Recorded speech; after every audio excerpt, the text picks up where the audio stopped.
In this guide, I'm going to show you how you can use ancient fragments here in Sailor Piece on Roblox. Before we do get into this guide, make sure to like the video and subscribe to the channel with all notifications on. It really does help the channel and it lets us know that you want more content like this. We'd greatly appreciate it. And if at any point throughout this guide you had any questions, just ask them down in the comment section below and we can help you out further. I'm going to be doing my best to reply to every single comment down there. Now, ancient fragments are used at the Great Mage NPC on Easter Island for getting the Great Mage weapon. And to get them, what you need to do is essentially farm the Great Mage boss. But you'd want to start by farming these bunny NPCs to collect Easter eggs, as well as Easter keys. These bunny NPCs drop both of them. What you can do with those Easter eggs, though, is just head over to the bunny NPC right here, interact with them, and then, of course, complete the 7 Easter egg quest to convert those eggs into Easter keys.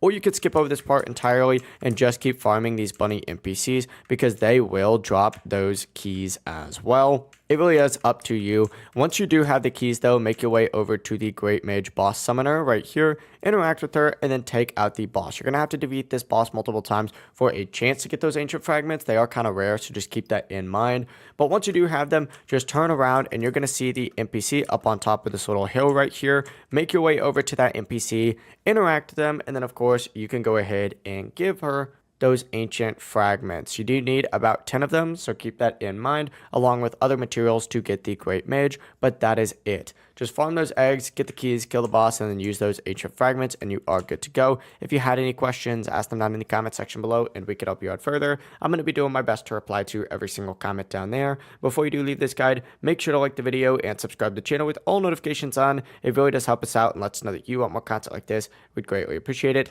Have a great rest of your day, though. Peace.